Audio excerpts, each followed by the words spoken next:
Hello everybody. So I am kind of excited to do this tutorial today just because I don't have that many tutorials or just videos in general showing my real hair. And I've just recently fallen in love with curl formers just because they're everything that, you know, a girl needs when she's trying to protect her hair from heat. And you can achieve great styles with no heat with curl formers, and so that's why I've just been so in love with curl formers, and I've watched a ton of videos about them and things of that nature. So I'm going to show you how I apply them and how I get the best results with my hair.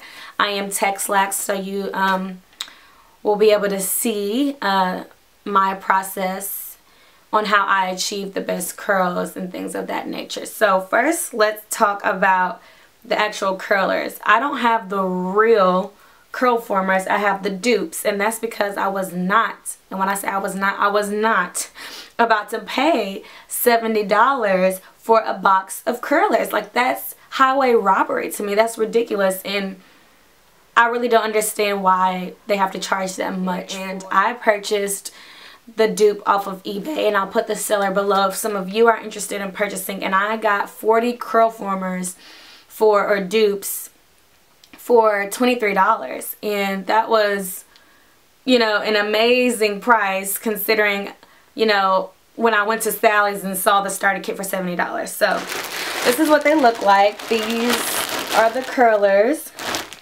and they came with hooks and all that jazz, as I'll show you when I'm applying the curlers. But that actually is a little bit more than 40 just because originally the guy shorted me 2. And when I messaged him about it, or the seller about it, they sent me like a whole other pack of 40. And so this ends up being like, I haven't actually counted them, but I want to say it's somewhere between 70 something and 80 something. So I really did luck up because I got that amount for $23. But I've done a lot of research on them. I've gotten great results from the dupes. I don't feel the need to try the real curl formers or purchase them, and I'm not going to. So that's that on that, and let's just go ahead and move right along here. So I get the best results if I start with a wet head. So I am going to wet my hair, and then I'll be right back so we can get started. Okay, so I just wet my hair, and as you can see, even being a part of the Texlaxed community, my hair still has a ton of texture. So I'm going to section off some in the back. And then band to knot the rest out of the way. Okay, so it is a little bit harder to show how you apply them in the back.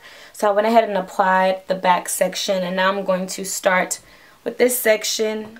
First, I'm just going to brush it out with a Denman brush to make sure it is not tangled, and then I'm going to apply my products.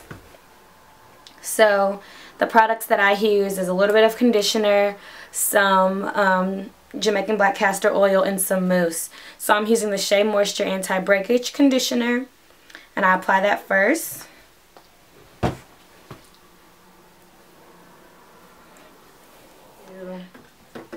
Use Jamaican black castor oil.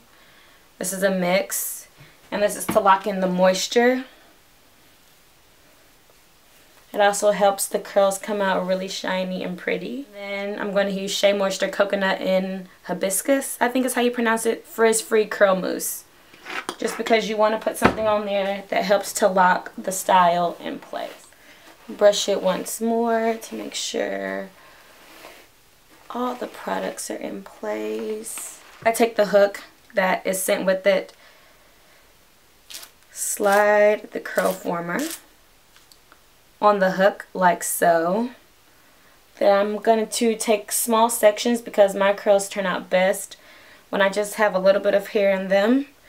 Place that out the way so nothing gets snagged. And I place the hook, scoot it to the top, scoot the curl former up, grab the end, and pull it through. And I'm pretty used to this process, so it goes a little bit quicker for me. It might take you a little bit longer, you know, if you have not used curl formers before.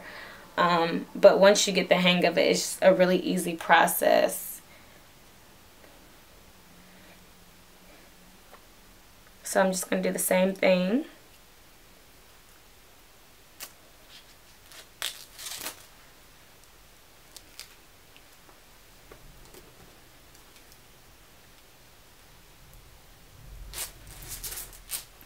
And I'm going to keep going and keep going and keep going, using small sections. And if you have less curl formers than I do, like I said, I have anywhere from around 70 something to 80 something. If you have only 40, then you might want to use slightly bigger sections. It just depends on how many curl formers you have.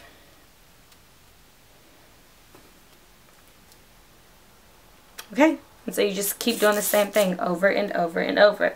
And once I get very to the front here, I'll give you even a close-up so you can see, you know, exactly how, you know, just a closer look at how I apply. This side complete, this side to go. So to keep them out the way, I'm going to take a ponytail holder and just put it around the ones that are dangling in my face. So, and then I can tuck the other ones in. Like so. Alright, now it's time for the...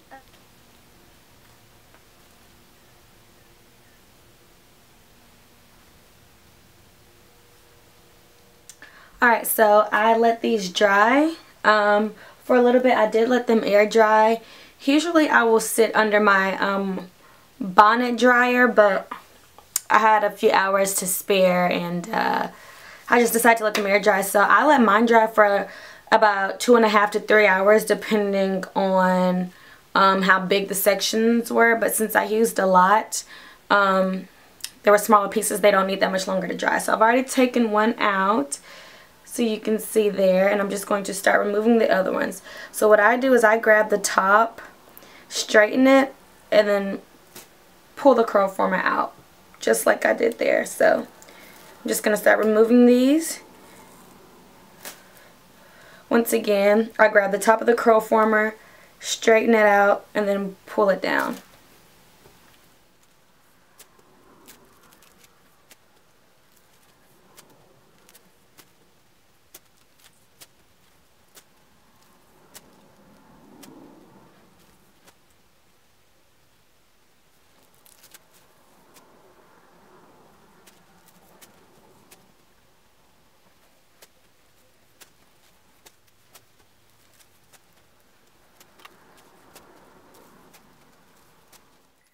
So I have them all removed, and now I have this Shirley Temple thing going on. As you can see, my curls shrink a ton when I use these curl formers.